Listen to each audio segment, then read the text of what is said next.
but light in terms of our mood about some of this kind of stuff. So heavy with the quarterback stuff and, all the things you're looking to see from Georgia and kind of how all of this fits into, the season's here. So people got their game face on. You kind of understand that. But sometimes on Friday, we like to kind of finish on a light note. We got a big high school game tonight that I'm looking forward to being a part of. I'll talk to Jeff Sintel more about that. I'm going to give credit to a Florida Gator, which is a very strange thing to do, but this relates to Georgia, and I think you'll agree with me when you hear why coming up in a moment. But we start with this. A very, very strange reason that a, frankly, pretty odd person has determined that Georgia might be a national championship contender this season. We'll begin the show with that today. For those of you watching on DawgNation.com, the DawgNation app, Facebook, YouTube, Twitter, Twitch, all the video platforms, so happy to have you with us as DawgNation Daily, the daily podcast for Georgia Bulldogs fans, presented by Kroger, begins right now. Today's episode of DawgNation Daily is brought to you by Kroger, fresh for everyone. Presented by DawgNation.com. This is DawgNation Daily, the daily podcast for Georgia Bulldogs fans. Here's your host, Brandon Adams. So I started the show the other day by saying this. I'm going to say something similar right now. If I have an agenda, in other words, if I have a reason for doing certain things, I try to telegraph that agenda. I don't want to try to sneak up with you on something like that. So today I have a pretty clear agenda for the show, and it is this. I'm in a great mood. We have an unbelievable high school game tonight that I get chance to broadcast from Rome High School. Collins Hill in Rome is just got college prospects on both sides of the ball, both sidelines. It's just going to be a great game. I'm so excited about that. Y'all, tomorrow between the hedges, 93,000 people tailgating again, getting together with friends. You think about the old Crispy Clark song about, 85,000, whatever it was back then, of your closest friends. It's more than that now. Folks seeing each other in a way they probably haven't seen each other maybe in some cases more than a year. Some of those folks you tailgate with, you only see them during that time. So it's going to be a great day in Athens tomorrow. And I just want to be happy about all of that. We're also in the midst of a season, and there's kind of an unknown status for the Georgia quarterbacks. How healthy is JT Daniels? Does he play the entire game? Does he not play at all? Does he do like some quarterbacks do in games like this, play some, then come out of the game, and chance to see Carson Beck in extended action for the first time in his Georgia career? There's all kinds of like serious football subplots, and I appreciate all of those. But, sometimes it's just kind of nice to appreciate a Friday, right? It's just kind of nice to think about NFL last night. Great game between the Bucs and the Cowboys.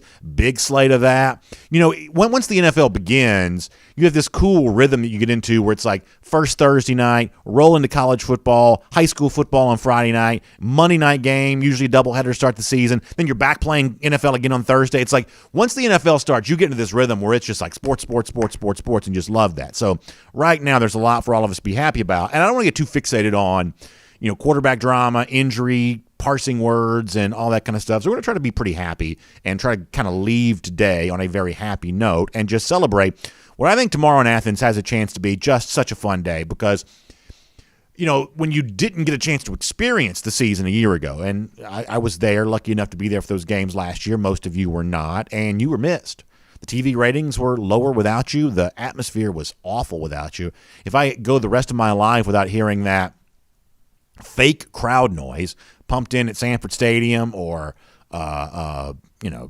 all the other road venues Georgia went to a year ago, it's just not the same thing. It did not work. It made the games seem even more fake than they actually really were. So tomorrow is just one of those days to be happy about. And so we're going to try to kind of end this week, end this show on a pretty happy note there too. So with that in mind, one of the things I do a lot during the week is I kind of listen in on national media, and I'm always curious what folks outside the bubble of DawgNation are saying about UGA, because I think that we're so into it. We're so deep into it. Not just into it in terms we follow it, but we're deep into it. We're surrounded by it. And sometimes, when you really zoom in on an image, your clarity is lessened and worsened the closer that you get to it. But when you pull back, sometimes you can see more clearly what it is. So every now and then it's kind of nice to hear national media take on Georgia, because there is a chance that the wide angle view or the 10,000-foot view offers a clearer picture of what's actually going on, sometimes more so than the more zoomed-in view that we might provide. Oftentimes that's not the case. Sometimes it can be. And so I'm always listening to what, talking heads are saying, because it may or may not have value to the audience. And I heard this the other day, what I'm about to play for you in a moment. I heard this the other day, and I was like, this is too dumb. I can't play this on the show. People will just kind of laugh this off the set here. But then thinking about the mood for the show today, it's we're kind of in a good mood. It's going to be a fun football weekend. Why not kind of finish on kind of a bizarre note here? So maybe I will play that audio. And so here's what we're going to do. We're going to play it for you. So there's going to be Dan Orlovsky, who of all the talking head guys that kind of show up on those ESPN shows, and frankly I can't tell one from the next most of the time because they're all kind of doing the same shtick.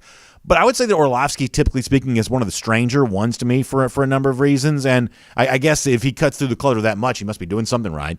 But I kind of view him, of all the people, and I'm like, as I'm saying this, I've got two TV screens in front of me, and it's literally screaming people into the camera here doing the same, hot take type shtick, which I actually kind of enjoy. Some people don't. I'm kind of entertained by it. But the point is, of all the people who do that thing for a living, I would say that Orlovsky, if you've seen him, to me is about the strangest. And he had a very strange take the other day for why Georgia was maybe the top contender to Alabama, threat to knock Alabama off the perch at the top of the college football world and win the national championship. And if you and I wanted to have a serious conversation about that, we could cite, I don't know, dozens of examples why that potentially could happen, and they would mostly be kept within the realm of what we typically expect to see unfold on the football field. Orlovsky, though, in the span of about 20 seconds, brings up a reason why Georgia might be better than Alabama that if I gave you an hour to come up with, I'm not quite so sure you would have. This is pretty odd, but on a Friday when we're kind of in a good mood, let's let you hear Dan Orlovsky touting Georgia for the national championship over Alabama for quite a bizarre reason. This is Dan Orlovsky. I think it's Georgia because to beat Alabama, you got to have butts. You got to have dudes with big butts. Like that. That's just the way to put it. In that conference, it's about having big backsides at the line of scrimmage, both offensively and defensively. And Georgia's the one team that at least can be capable to play at the line of scrimmage with Alabama. So there you go. The size of Georgia's derrieres of the offensive and defensive linemen are the reason that Georgia will beat Alabama later on this season.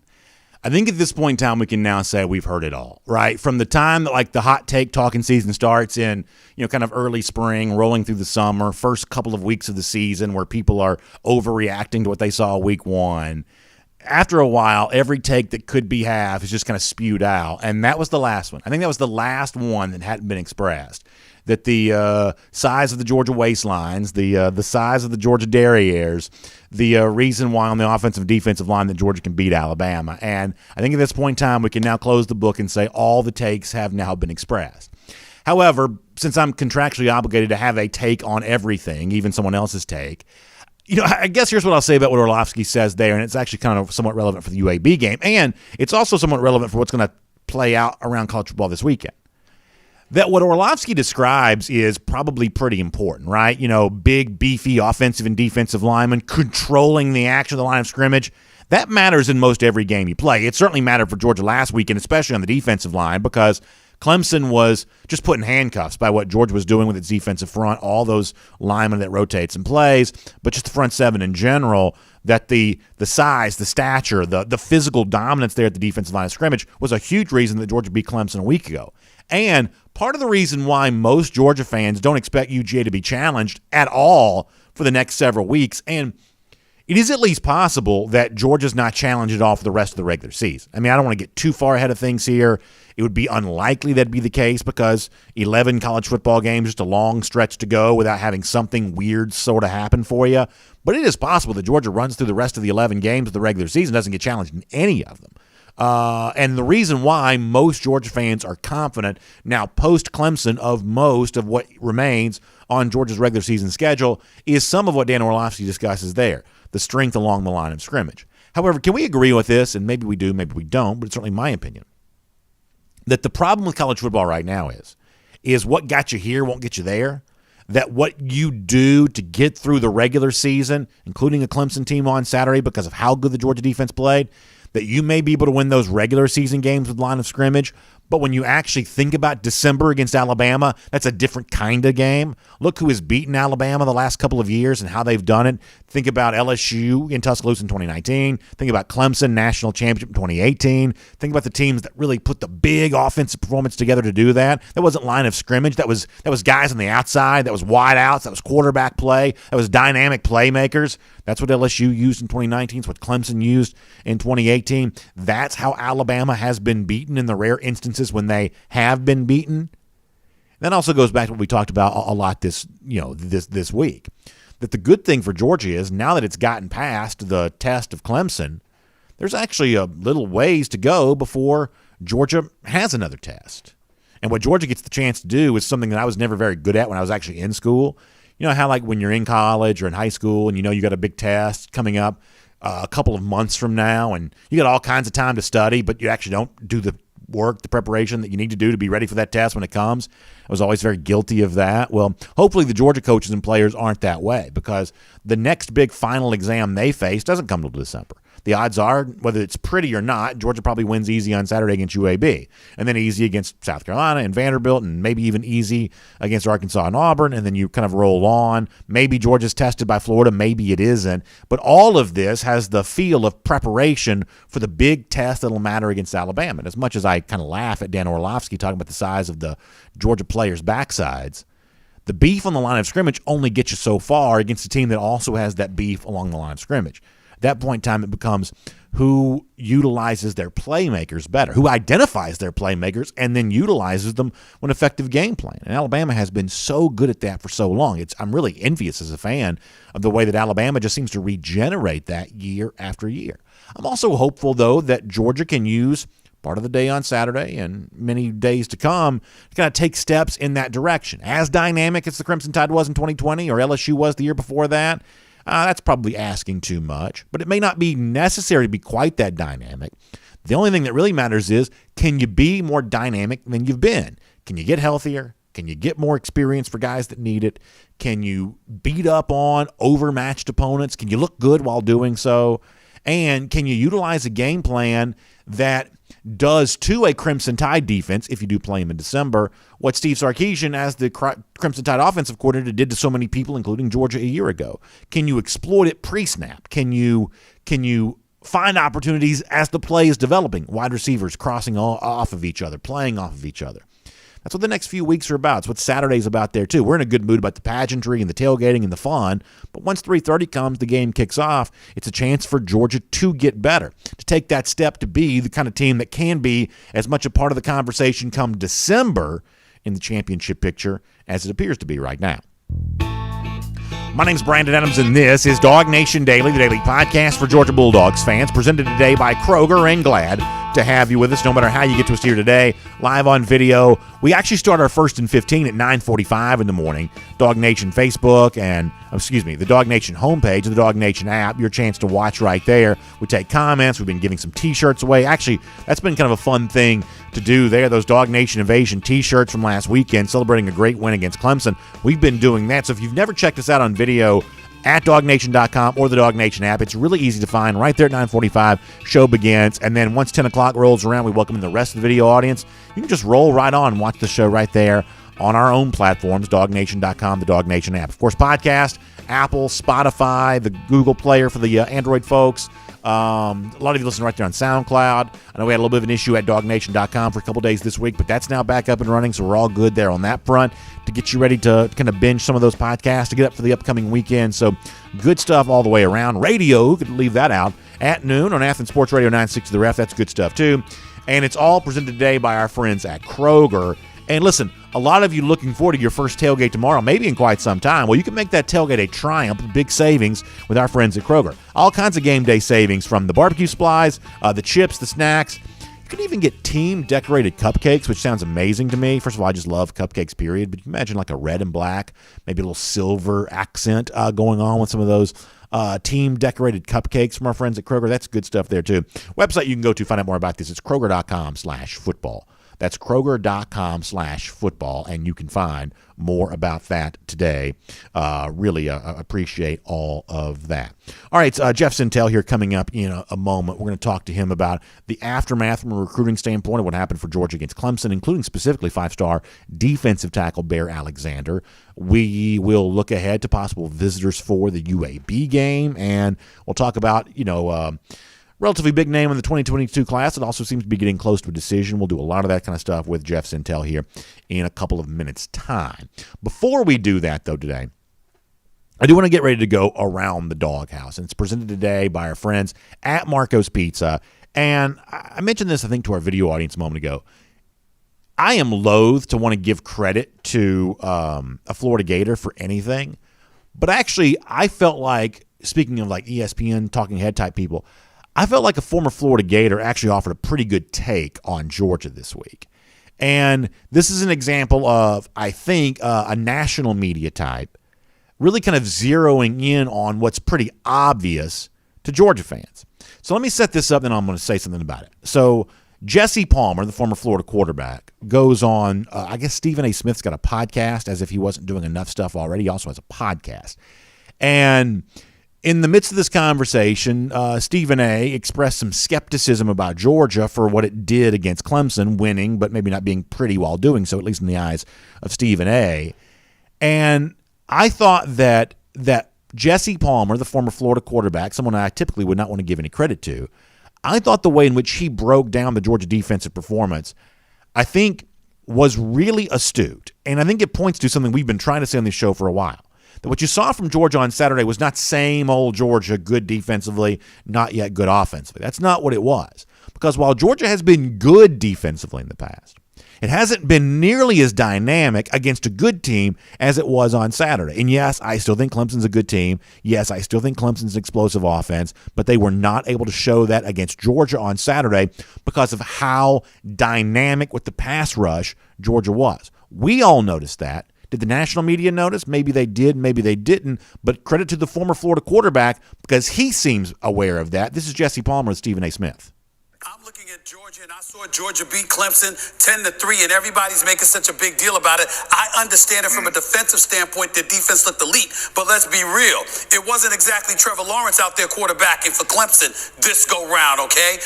So I look at it from that perspective, and I also look at the fact that offensively, Georgia only generated 3 points. That ain't going to cut it against Alabama. What is your take on what you saw from Georgia this weekend? First off, the defense, because that's the elephant in the room. Anytime you get 7 sacks in a game on Clemson, you hold them to, I think it was 180 total yards. I'm sorry, but that's just impressive. And it had me wondering, Stephen A., is this the best defense Kirby Smart has ever coached at Georgia? And that's saying a lot. Every year they've got NFL talent, and every year you know they're going to stop the run. They're physical. They pride themselves on that. Last year, led the nation in rush defense. They usually have 1 or 2 pass rushers. Last year, it was Azeez Ojulari. This year, watching that game, Stephen A., there's like 3 or 4 different linebackers that can get home. They've got 310, 340-pound D linemen that are splitting double teams and getting home. Jordan Davis is a 350-pound nose guard with quickness and suddenness. He gets home. So this is a unique special defense. That's a guy who watched the game right there. Not every national media person does, right? They read snippets. They say what their producer tells them to say. They're just, for whatever reason, too busy to actually watch the sport they cover. Jesse Palmer watched the Georgia-Clemson game. At least you get the impression that he did, because it would be very easy to say, Georgia was good defensively, but we've seen that from Georgia before. Not this defense on Saturday, you hadn't. We started the week by saying it's the best defensive performance from Georgia in a big game since I've been following the program, and I'm, in my early 40s. I can't remember Georgia playing a better game defensively than it played in a big spot than it played against Clemson on Saturday. This is a team that's been good at limiting yards, good at limiting points, but on Saturday they scored points. On Saturday they affected the game. They ended any chance that DJ Uiagalelei had to make a big play by sacking him more than any quarterback has been sacked since Dabo Swinney has been head coach at Clemson. It was a different kind of defensive performance from Georgia on Saturday. Now, you still need better offense. We all understand that. but good for Jesse Palmer identifying the fact that what you saw from Georgia this past weekend was not just the same old good defense we've been seeing for years. It was actually a Georgia defense because of the depth of the linebackers, the depth of the defensive line that actually took it to another level, and I'm glad to see Jesse Palmer notice that. It's Around the Doghouse. It's delivered today by our friends at Marco's Pizza, and obviously football fans, as you're watching pro football last night, maybe watching me on TV tonight, college and pro again as we head towards the weekend. Obviously, you know that pizza's a great pairing when it comes to all that, and Marco's Pizza is the best choice of all, whether it's because of the oh-so-craveable crust, the 3 cheeses blended and melted together. Marco's is just a great option, and not to be outdone, the terrific savings there as well. How about this simple deal that's just good for everybody? A large one-topping pizza right now, just $9.99. That's a great deal for a great pizza, and you can order it with the Marco's app or online at marcos.com. Of course, participation may vary, so check your local store for more details on that. But when it comes to Marco's Pizza, pizza lovers get it, and you can get some for yourself here this weekend. All right, before we're done, a lot of you have said, BA, you got to play some of Georgia linebacker Channing Tindall's terrific press conference from the other day because they enjoyed it that much. If you haven't seen it on the DawgNation YouTube page, you can. So we will play the hits on that and give you a chance to hear some of that before we're done. And I thought that Tindall made a pretty important point in what he brought up about the Georgia defense. So we'll do that before we're done today.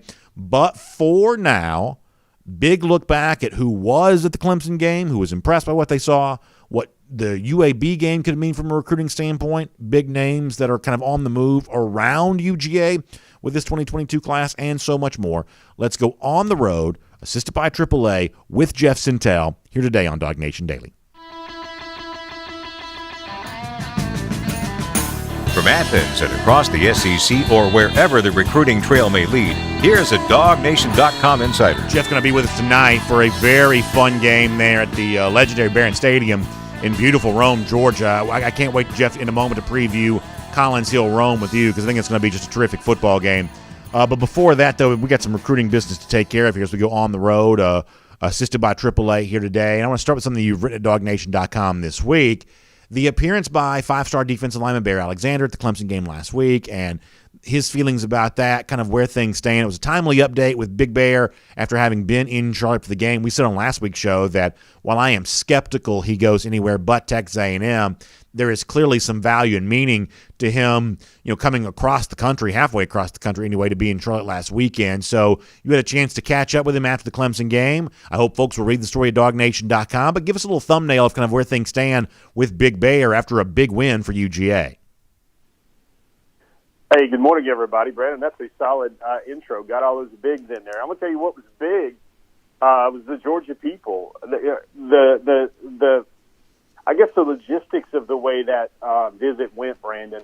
This is a game day visit. Every player got a ticket to get in the game. That was a game pass. They also got 2, kind of like a +2 to go along with them. So there really wasn't any chance for recruiting face-to-face or interactive recruiting by the Georgia staff. They just kind of had to let the performance speak for itself against Clemson, which it clearly did. But you know who recruited Big Bear Alexander really well on Saturday? Not just Jalen Walker, not just the Georgia commitments like Gunnar Stockton, Malachi Starks, but it was really DawgNation, man. Bear said he was recognized a ton. I think when you're 6'3", 320 pounds, 6'3.5", you're a 5-star. Everybody knew him as a commit. Everybody knows him now as a major remaining target. Everybody just said hi, man. They said, come up and see. They came up and saw him because maybe they'd seen him. Kind of looked like a gentle giant on our DawgNation programming when he committed, when he was about to commit. So they said hi over and over and over again. Bear kind of said he was getting talked up a lot. It looked to me like he had a pair of like Ray glasses on and those Ray Charles glasses, and he had a big beaming smile and soaking it all up, and really loved the way the Dogs played. I think it was key for him to have heard it so much. And one of the things, Brandon, that these recruits have seen from Georgia, because they're not going to trade on promises anymore. What they're doing is they're sharing practice footage of like, hey, man, we're saying we're going to do it, and here's us doing it in practice. Here's us doing it against our offense. It goes for both offense and defensive prospects. And Bear's kind of one of his big takeaways, but he loved how Big 99 Jordan Day was played, of course. Yeah. He also really loved how they got after the quarterback and pressured kind of in the way that he was hoping to see that it would. And, the biggest thing that folks want to hear about Bears recruiting is he told me Georgia, he was committed to Georgia before. It felt like home then. He decommitted. He came back to Georgia in late July. Still felt like home, even though he was a decommitment. And he just said his decision's gotten a lot harder now, and it'll get even harder when he takes the Texas A&M visit as well. Well, it's one of the reasons why I thought Georgia's game on Saturday was so important, because if I put myself in the mind of Big Bear Alexander, and I can't presume to know exactly what he's thinking, but I can assume that when you see a guy like Jordan Davis, who's an easy comp for Big Bear, looking like not just a space-eating defensive tackle, but looking like an actual star. And I'll be completely honest with you, Jeff. At one point in time, I was pretty skeptical about what I thought name, image, likeness was going to do for college football. I still have my concerns. But at this point in time, all you can do is really embrace it, right? I mean, we are in a day and age where, players are going to be, looking at that kind of thing based on the decision they make. And Big Bear's already recognizable. As you said, Georgia fans can spot him in the stadium and know that it's him. That's what he has going for him. He's got a great nickname there as well. And as a Georgia fan, what you kind of hope is, so I've already got this cachet because of my nickname, because of the fact that I'm just a big guy, easily noticed, and I can be in a system that can make a star out of me the way that Georgia seems on the verge of making a star out of Jordan Davis. It's hard to pull a guy like that out of his home state of Texas, especially with Texas A&M making a pretty good offer to him right now. I think Mike Elko's a terrific defensive coordinator there for the Aggies. That's a tough team to battle against. But the combination of all that, gigantic fan base, Georgia has it. Connection to big media market, Georgia has that. Defensive coordinator in Dan Lanning that showed on Saturday that he knows how to move the pieces around the chessboard and get some of those highlight-type moments that also add to all of that. I mean, that's not a bad pitch, right? It's not a bad pitch for Big Bear at all at that point. It's not. Bear actually has family in Georgia, especially the metro Atlanta area. A neat little side road about Bear is his original high school was a high school, Terrell High School in Texas. And, Brendan, I know you always love to have Hollywood references in your programs, but that's the same high school that Jamie Foxx attended. Okay. And, there's some connections there. I'm not saying that they're having Thanksgiving or 4th of July together, but, Jamie Foxx kind of takes an interest in players or people that, try to make it out of his hometown and his home high school. Very interesting there with that kind of family group. But, Brendan, I think it's going to come down to, you talk about building a star and kind of a megawatt star presence. I think it's going to come down to, maybe it's going to be crucial on the last few visits, because I think Bear's going to visit Georgia at least a couple more times. He told me he's going to give Georgia an official visit for a game, most likely. So already that was kind of good news for Georgia folks to know that he was going to use an official on Georgia as well. Texas A&M still hasn't gotten an official visit either. But I think Georgia seems to me, let's just be honest, let's be frank, the national profile of the Georgia defense is a lot higher. When people think of Georgia right now, they think of defense. When people think of Texas A&M, they kind of think of Jimbo Fisher and a lot of offense and, very sound offensive game plan. And I think that's where Georgia kind of has an edge here in terms of, there's going to be an NIL package created for Big Bear Alexander that's going to be Texas size. And I think the challenge here for Georgia is a package or a pitch that comes close to that or gets near to that, which really makes it a really hard thing to figure out, considering, we all remember the photo, Brandon. He's standing next to Jordan Davis. It's inside the House of Pain.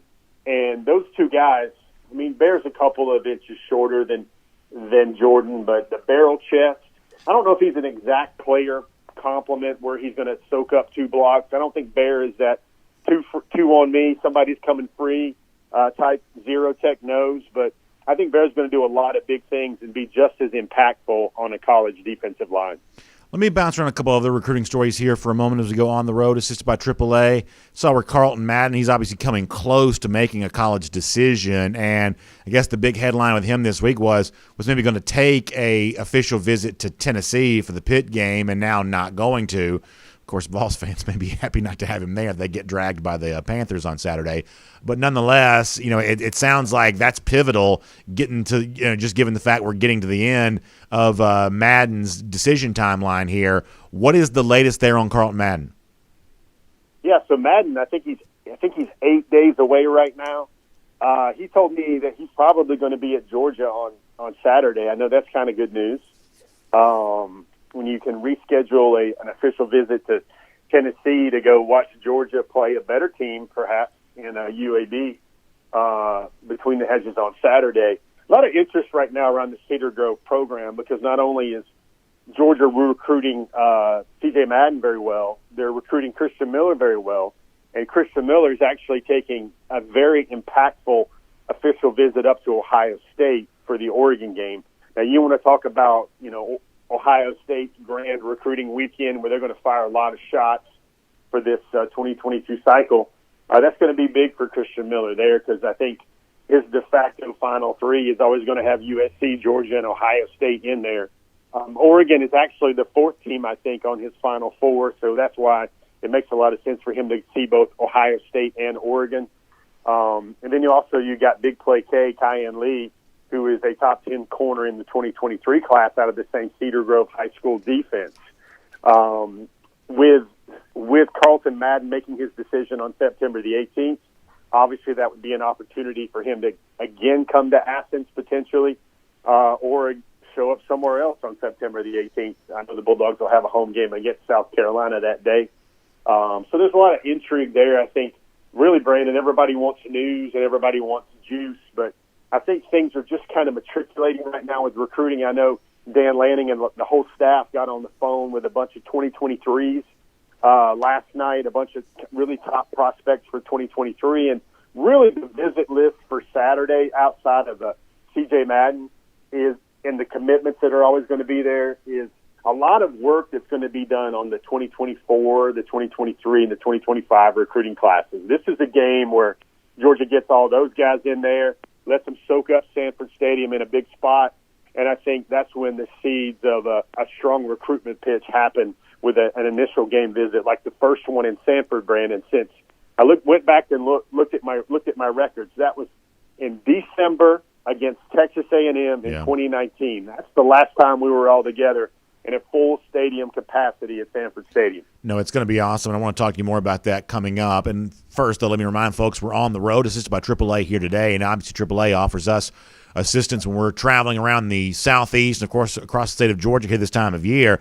They can also offer you assistance for also one of the most important decisions you'll ever make. I'm talking about life insurance, because you're talking about protecting your family, your loved ones, the children that you take care of, your wages, your income, if it were to be lost because of your unfortunate passing. You want to make sure that your family is taken care of after all of that, and that's what AAA Financial Services can do for you. One of their associates can walk you through the process and help you make the best decision, best rates, best opportunities. That's what AAA is going to provide from a life insurance standpoint. There are 3 different ways for you to get in touch. You can give them a call, 866-695-0222. That's 866-695-0222. You can stop by a AAA office. You can talk in person to somebody right there. Always a great chance to do that. Or you can check out AAA.com/life. That's the web address, AAA.com/life, AAA.com/life, and find out more about that. It's one of the most important decisions you can make. It's an obligation we have to take care of those that we're responsible for, our wives, our children, our spouse, our families, and life insurance from AAA, a great way to do that. So check out all those options available for you there today. Jeff, your update with Marcus Groves Killebrew this week, who's having a terrific season there for North Cobb here in the metro Atlanta area, was certainly very interesting to see, and interesting to see Groves Killebrew there also speak very openly about, hey, I'd still love to see Kamari Wilson as part of this class there as well. We haven't talked much about the 5-star safety Wilson all that much lately. Where do things stand with Kamari right now? So I'd look for this, Brandon. Another reason for you to supersize the moment whenever Sam Pittman comes into town. But, Brandon, that's probably shaping up for the 2022 cycle is the biggest official visit weekend for 2022 prospects for a game day visit. IMG's got a bye week that week, and that's likely when Kamari Wilson is going to take his official visit to Georgia. A lot of other guys, I think everybody saw the Florida Gator commitment. Julian is actually his real name, Humphrey. Brandon, that's a super fast cornerback out of Texas. He actually trolled Texas A&M when he committed to Florida back in May. He started out his commitment edit with a Texas A&M logo for about 10 seconds, and then he pops up the Gators. Now, Georgia's gotten in the mix there as well, kind of watching things happen with the DB class, Dayon Bowie. They've really gotten in a good spot there with Julio Humphrey. And Brandon, you want to talk about fast, this is another kind of fast. He's 10.55 in the 100 meters. Really good prospect. I think he's a top 130 overall prospect. I know it catches your eye that he's currently committed to Florida, but with Wilson, that's the time when I expect him to take his official visit to Georgia. He took at least 2 visits to Georgia, maybe 3 visits to Georgia during June and July when the pandemic green light went on. After that, where you could kind of show up on campus again for at least a short time of about 6 weeks. Brennan, he's been number 1 on the top targets list for us on Before the Hedges. Ever since Branson Robinson committed, this is a guy that I think his upside coming into Georgia is higher than the D'Angelo Gibbs, the Richard LeCount IIIs when they were prospects. Ball hawk, but very physical enforcer that will come down and be very physical at the point of attack. Muschamp has had a great influence on his recruiting. So has Adai, so is Kirby Smart, so is one of the things I thought that was interesting, the way Georgia was doing it. They kind of, the commitments kind of all got together on a Zoom, and they said, now who are you getting? We're all getting Warren to, I'm going to be that guy that is in his ear about the Dogs. And Marquise Groves Killebrew picked Kamari Wilson. Those guys talk about once a week. And number 1 safety in the country, Brandon, 5-star recruit. I think he's number 19 nationally. And you look at Georgia's safety spot, that's kind of thin behind Lewis Steen and Chris Smith in terms of upper echelon players. I know David Daniels coming back from that incident that happened to him on campus. But that's a safety spot where Kamari Wilson likes the Dogs, and the Dogs kind of have an opening with a lot of guys that aren't long for the program as well, looking toward the NFL. You mentioned this a little bit earlier. Give me a thumbnail sketch, if you don't mind. You talked about the possibility that Carlton Madden could be there this weekend, but and you also kind of previewed a future game there as well. But give me a little bit more of an idea of the kind of player that might be in Athens on Saturday afternoon for the UAB game. Yeah, so I would look at them in tiers. I would look at them as upper tier to middle tier 2023 recruits. I think one of the bigger ones that caught my eye was State of Georgia offensive lineman Madden Sanker. Madden Sanker is another one of those state wrestling champions. He does cartwheels and backflips. He's that agile as an interior offensive line prospect. Really likes Georgia a whole lot. He'll be there. That's a top 100 recruit in the 2023 class. I think it's going to be a lot of, I guess they would say first dates, Brandon. That's the best way to say that. I can't think of a much better first dates for a lot of folks across all walks of life than a game at Sanford Stadium. But the first chance to really make a big impact with 2024s and 2025. It sounds so weird saying 2025s because my kids are almost that age, but those are freshmen in high school right now, and none of these young men in 24 and 25 have ever really been at a big-time college football game, especially a place like Georgia. So Georgia's going to obviously knock those guys' socks off if that's their first visit, and go forward with a lot of guys. But Sanker's a guy, Madden's a guy. You're not going to see, the five stars in on their official visit this weekend. Of course, the UAB opponent kind of speaks to that a little bit. But it's certainly a time for that west end zone section to be filled with recruits once again, and that in itself is kind of a big story. I think you're right about that, and what's going to be a big story as well tonight, we'll finish up with this. Peachtree TV, a lot of folks going to be streaming this really across the country at CBS46.com.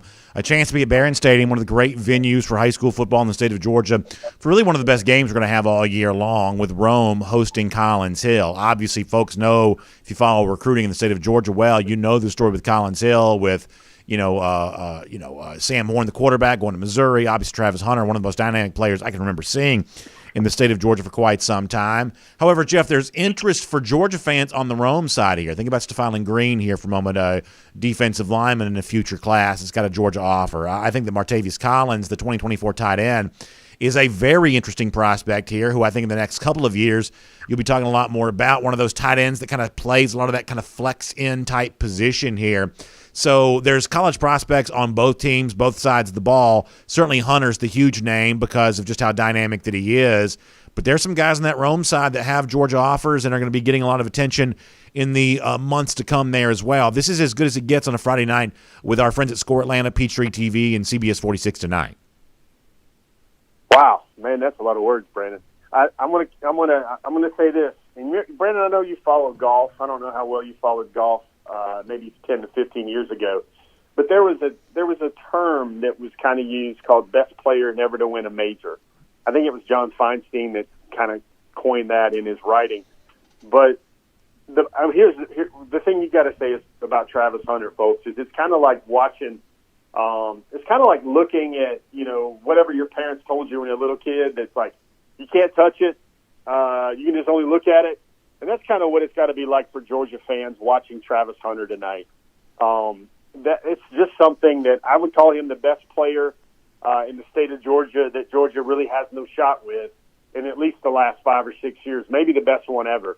Because it's just different. I mean, Travis shut down his recruiting essentially, when he committed to Florida State. He wasn't even entertaining phone calls and a lot of the normal theatrics last year during his junior season. You want to talk about a guy that will immediately move the dial for Florida State football. Hunter is that guy. He is a lockdown 5-star cornerback type talent. If Georgia would have been so fortunate to sign Travis Hunter, he would be the best cornerback prospect that Georgia has ever signed under Kirby Smart. You flip him over to the offensive side of the ball, he's probably as good as any wide receiver prospect that Georgia has signed.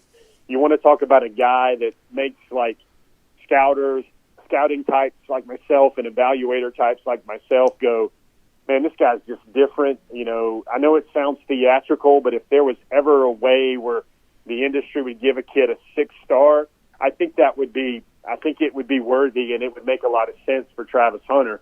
The reason why I say this is you got to go, man, look at all these other 5-stars we've seen, the Trevor Lawrences, the Justin Fields, the Nolan Smiths, yada, yada, yada. How is he any different from those guys? Well, the thing with Travis Hunter is he is a 5-star on the defensive side of the ball at cornerback at a premium position, and he is a 5-star on the offensive side of the ball at wide receiver. He is also a 5-star in the return game. So you're really talking about 2 or 3 positions on the field he can directly affect with his great ability. I think he's caught like 40 touchdown passes as a receiver in high school football, in 7A high school football in the state of Georgia.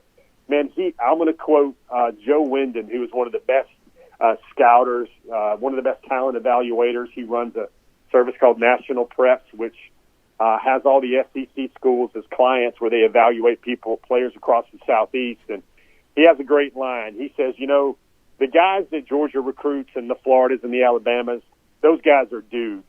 And those guys are just special. But then there's another threshold for a guy like Travis Hunter. And he just calls a guy like that a freaking alien. And I think that's pretty well said, because if you're looking for a level beyond the 5-star, then Travis Hunter brings all of that. If there was a high school fantasy football league for the state of Georgia, you can bet your bottom dollar that you would be picking Travis Hunter first overall. It is going to be a great night tonight. Peachtree TV here on TV and in the Atlanta area, of course, all across the state and really around the world. Streaming at CBS46.com. Looking forward to be with you for that, Jeff. Of course, Rusty Manziel on hand there as well, and Kaylee Manziel there too. So it's going to be a busy, busy one all the way around. We'll look forward to seeing you on TV tonight for all that. Jeff, thanks for being here on the road, assisted by AAA here today. We'll look forward to seeing you in Athens tomorrow, and, of course, back here again on DawgNation Daily very soon as well. Hey, guys, stick around for that Channing Tindall sound that Brandon's going to give you. That's a heck of an interview, and you guys will get a real kick out of it. Why, thank you, Jeff. I appreciate that. The Let's take a look around the rest of the league. This is SEC Through. And as Jeff promised, we'll let you hear from Channing Tindall, the Georgia linebacker, coming up in a moment. Just really good stuff all the way around. We're not going to have time to do a ton of it. You're going to have to hear the rest of it. Go to the DawgNation YouTube page and hear the entire thing, but not until after the show is done. So we got some more stuff to do for you here right now. In fact, one of the things I want to encourage you on this weekend is you're getting ready to make your tailgate everything that it can be. Stock up on the beverages that make it the most fun of all. I'm talking about the Finnish long drink. What beautiful weather. It's about last night. I so wanted to go outside and just kind of sit on the back porch for our Cover 4 live broadcast last night because it's just such perfect weather. And when it's perfect weather on the outside like that, as we kind of head towards kind of those early days of fall where it can be really, really fun. I'm sure we'll have some hot weather again too, but you know what I'm saying. Just, good times all the way around. The Finnish long drink, just such a great choice when it comes to that kind of thing.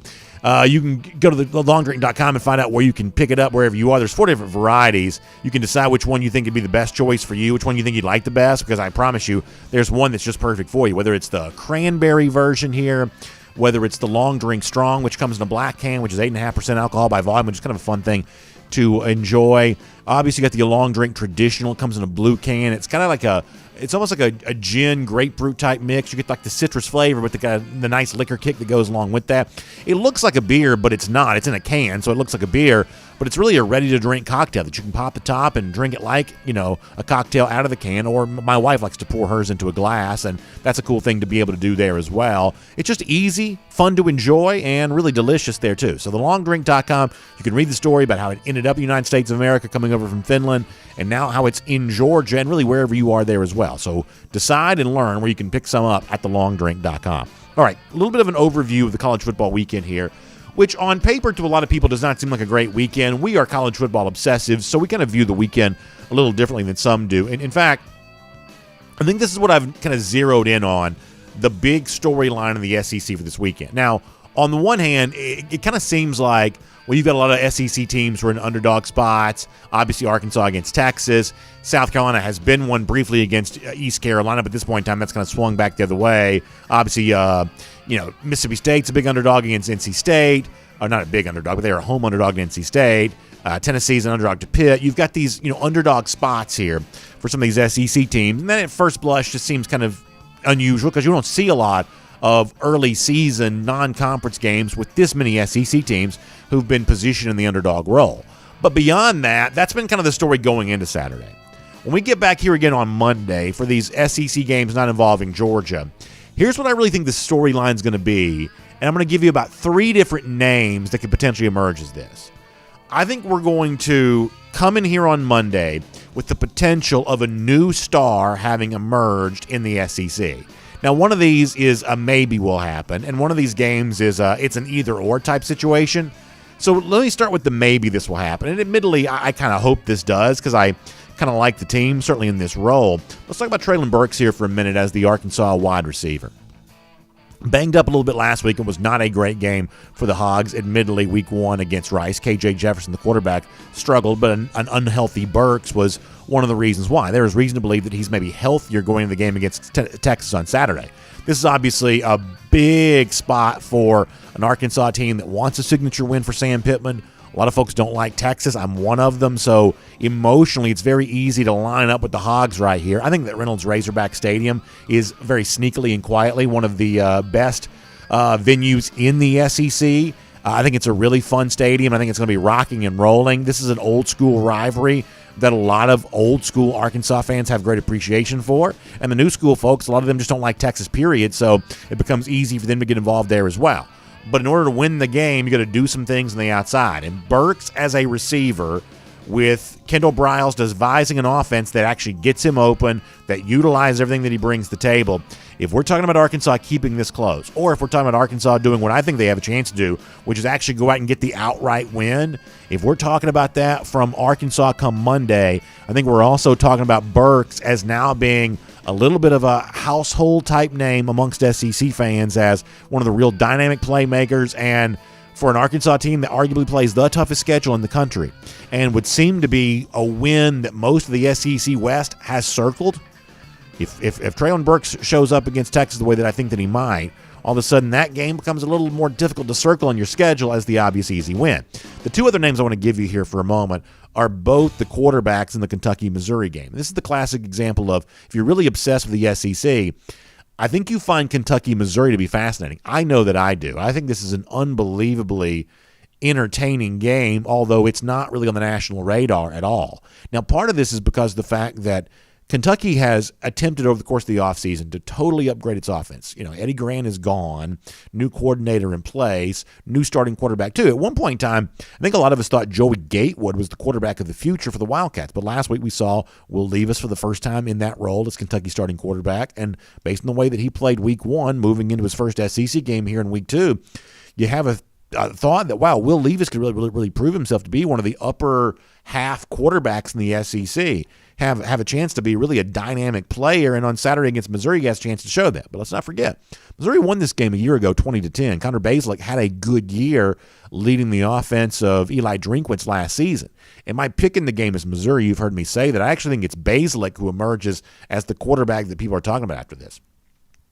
I think the most undercovered, ignored team in the SEC currently is Missouri. I think Missouri wins on the road against Kentucky on Saturday. I think that Bazelak, much the same way that Burks, the receiver, could emerge for Arkansas, I think Bazelak could emerge from this game on Saturday with a lot more attention. So, to me, it's a light slate for SEC games, but on Monday, I think we're talking between either Levis, Burks, or Bazelak. I think we're talking about a star player on the offensive side kind of emerging from one of those spots there. Let me just quickly say this about the two national games. I think Oregon, Ohio State is a referendum on Ohio State. This is a very tough spot for Oregon, has been discussed. They are traveling west to east. That's never an easy thing to do. They are playing at 9 a.m. Pacific there in Columbus on Saturday. That from the Pacific time zone that Oregon is from, it's like being at 9 a.m. This is an Ohio State team that gets to come back home. They also get 2 extra days of rest, having played last Thursday as opposed to on Saturday. Everything about this speaks to an easy Ohio State win, but the question is, can C.J. Stroud, the quarterback, play well enough to make it the easy win? I don't think Oregon's a real national championship contender. I think they'll be lucky to keep this game close on Saturday. This is a team that's built very much like Georgia. They want to play defense. They want to run the football. This is not the Chip Kelly Oregon team anymore. And so it's simply a matter of, can Ohio State be good enough to be pretty against a team like Oregon that wants to be physical and try to keep it close and see if it finds a way to win late? We know the playmakers for Ohio State. The running back Henderson that emerged last week. Obviously, a guy like Chris Olave, who surprisingly made a decision to return for 2021. This is a referendum on Ohio State about where they belong in the pecking order that clearly has Alabama at the top right now, but also includes Georgia. Where does Ohio State fit into that conversation? What they do at home against Oregon on Saturday will go a long way towards determining that. And then if you care about the game day game, I like it, the Cyhawk showdown between Iowa and Iowa State. I just think it's a fun rivalry. I think games like this are cool. It's one of the reasons why I have a little bit of a emotional connection to the so-called alliance, because they're going to be huge crowd in Ames on Saturday. They're going to be tailgating in a big way. Honestly, I want college football to include games like this. I don't want it to be just the 25 teams that have the big macro budgets and everything like that. I think there's room for a full country playing the sport. And I like Iowa in the game if you care about that. But in terms of the actual entertainment value, I think Iowa and Iowa State's pretty good football, and that has been for quite some time. So I'll take the Hawkeyes to get the Cyhawk trophy, but I'm just glad the game is getting a big national spotlight. Will make that your SEC through. And here on DawgNation Daily, presented by Kroger, as Jeff Sentell very helpfully teased a moment ago, some of you have been asking, hey, let's hear some of that Channing Tindall stuff. And like I said, I'm running crazy late on the show, so I can't play a ton of this for you. But I do want you to go to the DawgNation YouTube page and hear the entirety of the thing for yourself. But I think there's an important point to be made about Tindall. We said this before about guys. You cannot be quick to assume that because a guy's not playing very much, he must not be very good. There's this tendency about some of the media, this guy's a bust, and that guy's a bust, because he's not, an All-American as a freshman. At a place like Georgia, good players are going to have to wait their turn.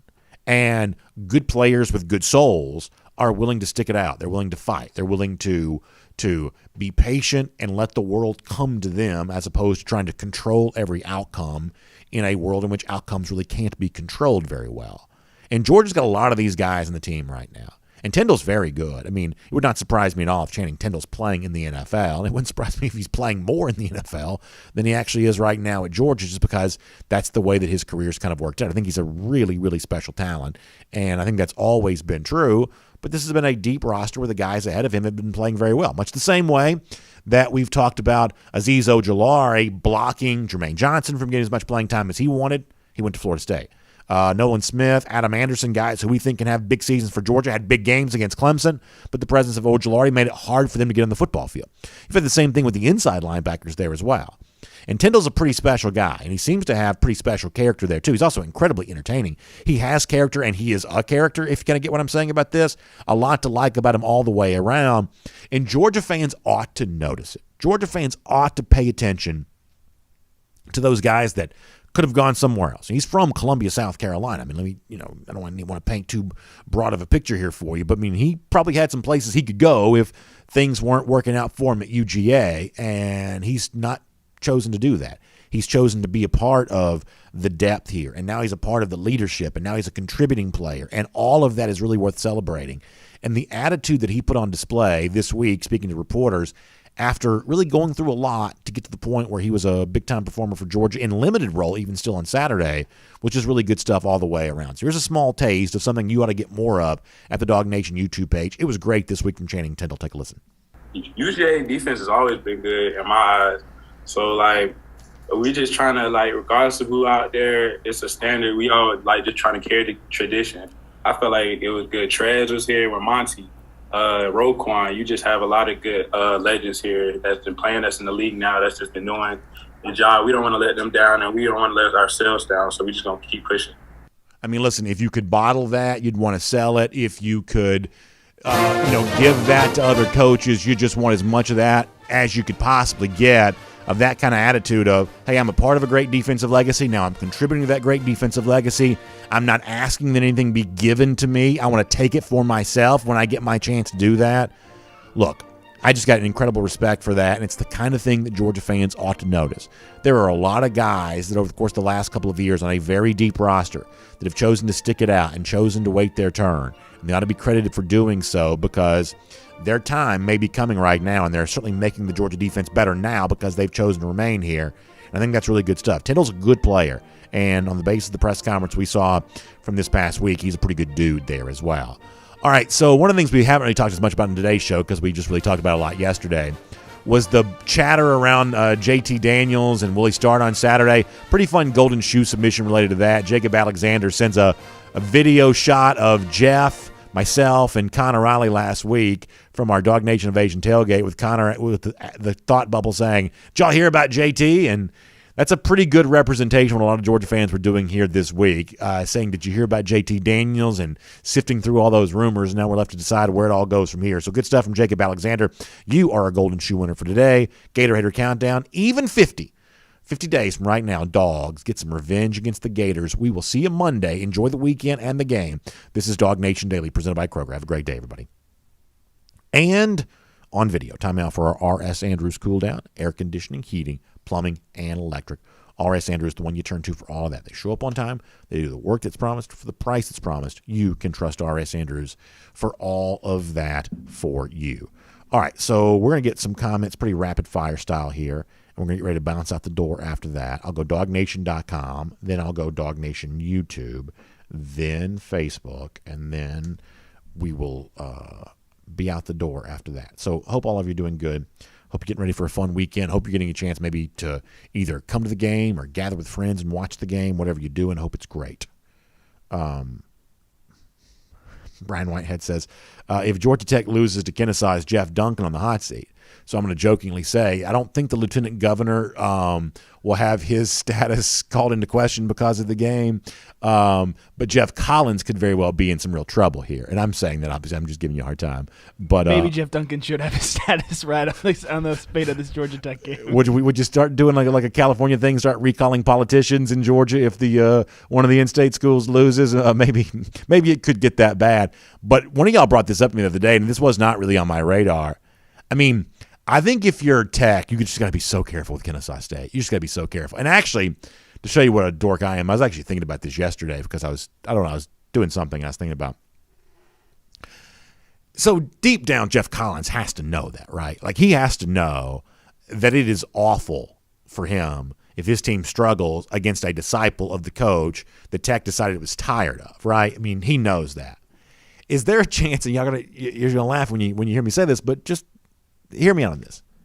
Is there a chance that last week that Tech was looking ahead to Kennesaw State while playing against Northern Illinois? Because, I mean, Kirby Smart used to say this. They used to spend time during the offseason, during the early portions of the season, practicing for the triple option. That, by 2017, Georgia came up with this like diabolical defense against the triple option where they like stacked their inside linebackers, and the first inside linebacker almost acted like a nose guard and kind of occupied, I guess, like the pulling guard that was coming through there, and that freed up the linebacker behind that, which in 2017 was Roquan.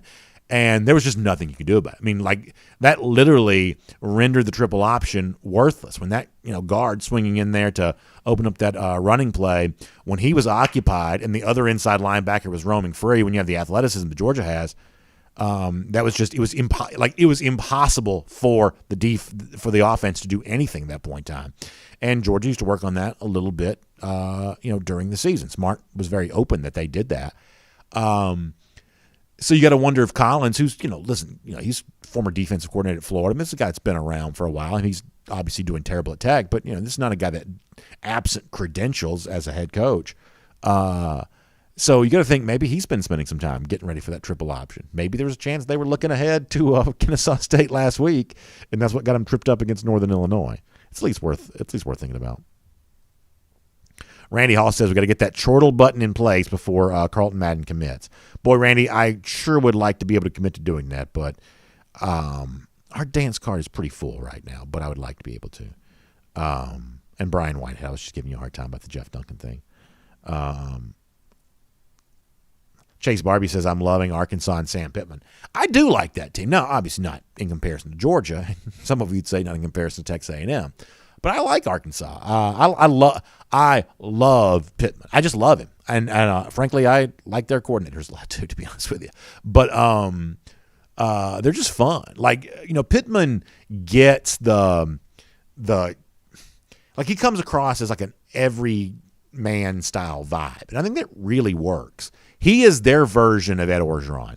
Orgeron loved the state of Louisiana. He was going to come there and be this like casual coach, and that, jury is out on how well that's working post-national championship. But Sam Pittman is doing a good job of selling that because he loves the state of Arkansas. My understanding is he owns a good bit of real estate around the state of Arkansas there, and enjoying every little bit of it, which he obviously should. He loves that state there. The state loves him. He's a really sharp guy. He goes back and forth with fans on social media. I mean, in a roundabout way, I want college football to be a little bit more like what Sam Pittman is. Just a good dude who just kind of, comfortable in his own skin, kind of relaxed and kind of fun. I kind of like that from college football. And I like what Sam Pittman's bringing to the table. And I'll tell you this right now, I'll be openly rooting for them against Texas on Saturday. Openly rooting for them. Randy Hall, listen, I think that Big Bear Alexander's got himself lots of opportunities here. William Perry says, love this chat being on the site now. Yeah, William, I'm glad that you're here. It's a lot of fun to be able to do. I think it's working out really well, too. It's amazing how smooth the technology seems to be working there as well. Let me go to YouTube for a moment. On YouTube, we'll probably do about 5 more minutes worth of comments, y'all. Wally Smith says, I'm not sold on Carson Beck. I mean, look, I don't know how you could be sold on Carson Beck. You really haven't seen him yet. So, I mean, I just think you got to be really careful for anybody's like buzz, whether it be, this guy, can't play or this guy can play. You just got to be careful about that. Things have a way of evolving when you actually watch it with your own eyes. And I love the traction that Beck seems to have developed here over the course of the last year. And I can't wait to see how it plays out if he gets a chance to play on Saturday, whether it's in a starting role because Daniels is injured or in a backup role because Georgia's coasting. I hope we get a chance to see Carson Beck. I'm fascinated by him in-game action. But I just take everything with a grain of salt. I just do. I root for all these guys, but I'm not going to, place a bet on any of them to be, the next big thing on the basis of chatter that takes place before somebody's played his first game. Let's see what else. Cindy OG says play the mailman. I wonder when we'll see mailman again. Ooh, Jerry Dogs fan asked a good question. Who linebacker Jake Gaines will be rooting for on Saturday? Of course, Jake has moved into the world of coaching now. Much the same way that the Tennessee Pitt game is like the Johnny Majors Bowl. I guess Georgia UAB is the Jake Gaines Bowl in a lot of ways. That's a really good question. A really good question. Of course, Gaines ended up at Georgia because of the UAB program shutting itself down. So it's actually kind of an amazing story what UAB's been through here over the course of the last few years. And Gaines got here, became a great player. And now, I think now he's a pretty respected high school coach working his way up the ranks there too. I think is he at Alabaster? Is that where he's coach? I think he's at one of those programs that has a bunch of college prospects there in the state of Alabama. Green Soldier says, I know A&M is solid, but the timing for Bear to come over to UGA makes so much sense. The timing of who is leaving and staying, where he'd be with the head coach defensive line. Yeah, Green Soldier, I totally agree with you. I guess the problem, though, is that timeline works really well for Georgia. It's just a matter of how convinced Big Bear is by that. And, I mean, I don't mind telling you when I've liked Georgia's chances. I don't mind telling you when I don't. I still expect Big Bear Alexander to sign with Texas A&M. And I don't know if there's a single recruit I'd love to be wrong about more than this. And I do take it seriously that it was in Charlotte last weekend. I do take that seriously. But I am not going to oversell what I believe is going to happen with Big Bear Alexander because I just think it's a tough pull. Chol says, you should watch Atlanta United tonight, 7 p.m. BA. I have a little brother playing. Oh, that's really cool. I think that UGA offense is going to show up big tomorrow. I can't wait to watch my dogs. So that's awesome. I'm so happy that you have a brother playing in MLS. It's amazing. That's really, really cool stuff. I am actually working tonight. I'll be on TV simultaneous to that on Peachtree TV for the the Rome Collins Hill game. So I won't be able to watch that tonight, but I'll certainly will tune in and check that out here very soon. Crow King 123 says, who do you think will be back 100% by Auburn? I mean, I'm sort of hoping it's everybody, right? I'm sort of hoping it's the Darnells and the Tykees and the Kieris's and maybe even the Blaylocks, but I don't know, man. I don't know. Foster Moss says he's going to be tuned in tonight. Thank you so much for the Peachtree TV broadcast. He says, I was watching the Alatoona game last Friday night. I told my wife I listen to him every day. Hey, that's awesome, Foster, and I look forward to seeing you at the bookstore tomorrow, too. So I appreciate you watching last week. The Alatoona Kennesaw Mountain game turned out to be fantastic. A little bit of news here. The Big 12 has officially accepted not Memphis, UCF, Houston, Cincinnati, and BYU into the conference. So that's really cool. I think that's they are back to 12 teams. Yeah. So first of all, I'm always a fan of conferences having the number of teams they sell themselves as having. So I kind of like that. And frankly, I'm kind of happy that BYU has gotten into a league. I know they've had a hard time scheduling game because like last year they were so good they just couldn't hardly get because when you're an independent you have to schedule every game. You don't get any scheduling help. And so I'm glad they get a chance to be in a league. I thought the way that the Pac-12 turned its nose up at BYU, was pretty distasteful. So I'm happy that BYU's in a league. I think historic Nippert Stadium getting it ain't Power 5 anymore. Big 12's not a Power 5 league anymore in my mind. But I think the historic Nippert Stadium getting a bigger TV platform now with the other teams that do remain in that league where Cincinnati plays, I think that's a pretty cool thing. It's UCF. And who was the other one? Houston, yes. Somewhat surprisingly over Memphis. Houston has got a lot of money. Memphis does not have quite as much money. Memphis has more on-field success in recent seasons. Right, and obviously Memphis is a hotbed for certainly basketball recruiting and to a degree football recruiting there too. But Houston has very big boosters. I mean, understand this, that a lot of those Texas schools just have gigantic budgets. And once again, I'm kind of a geek. I like the politics behind a lot of this kind of stuff. I don't mean like electoral politics. I mean like actual politics. Although I guess this was electoral politics, when the Big 12 was formed, Baylor kind of used some, mechanisms to kind of get in the Big 12. Some people thought Houston might get into the Big 12, and they didn't. Baylor got that spot instead of them. There's a really interesting story about how all that took place. But there are a lot of Texas schools that just have a lot of boosters in a way you wouldn't think. SMU's like this. Now, SMU is obviously famous as the program that shut down after the death penalty in the 80s, had the Pony Express.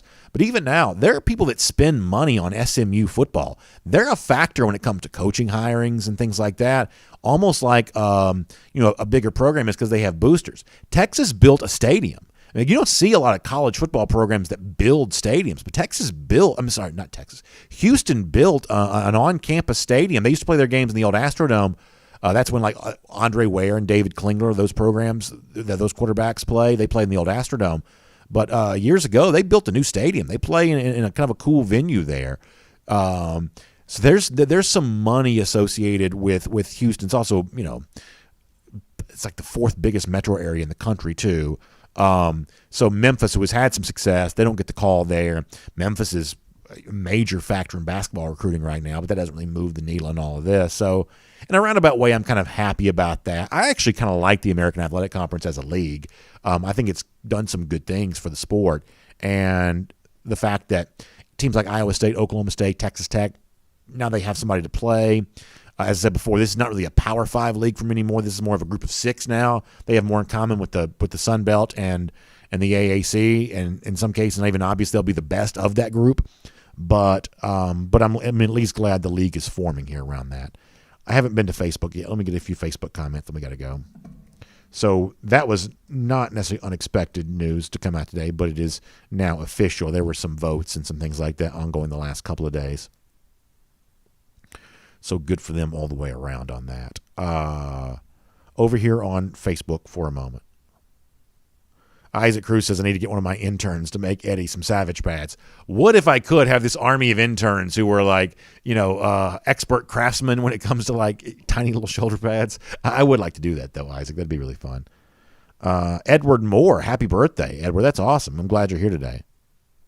Matt Rukavina, who lives in Houston, says the only reason Houston wasn't originally in the Big 12 is because Governor Richards wanted her alma mater Baylor in. Yeah, that's exactly right. There were a lot of politics related to that, and Ann Richards was the governor of Texas there at the time.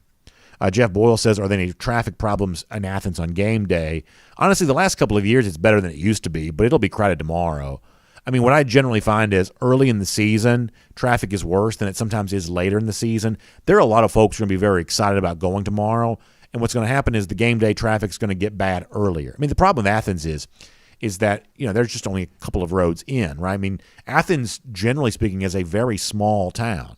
And so on game day, you have these huge traffic swells because it's just not a town made for the kind of folks who come in on game day. So, I mean, I'm planning on leaving very early tomorrow, earlier than I have to be there, simply because my expectation is the traffic will get bad pretty early tomorrow. Richard Pollard, happy 5th wedding anniversary to you, Richard. That's awesome to see. Jimmy Durham says, what's the schedule for appearances tomorrow? Are we doing the dog walk? Yeah, we are. We had an issue with the dog walk last week because of the structure of the stadium, but we're expected to be right there at the Tate lot, before the game, doing dog walk. I'll at least be there. There's a chance that we record the dog walk and then air it a couple of minutes later. There's also a chance I try to take it live. I haven't totally decided that, but one way or another, we'll do dog walk on video. And if you're going to be around there, come by and see us. Then after the game, they're at the UGA bookstore for our DawgNation post-game show. I'm really looking forward to that too. So that's going to be really fun stuff all the way around on all of that. Let's see what else. Jacob O'Neill says, I watched the dog walk on Instagram last weekend. Yes, I mean, it was recordable. I just wasn't in the stadium. It's a long story. But logistically, I just wasn't in place to do it. Junior Baker says, got to give that game prediction. I'll take Georgia to the tune of about 27-3. I'll take Georgia about 27-3 tomorrow, something along those lines. A lot of defense, hopefully a little more offense.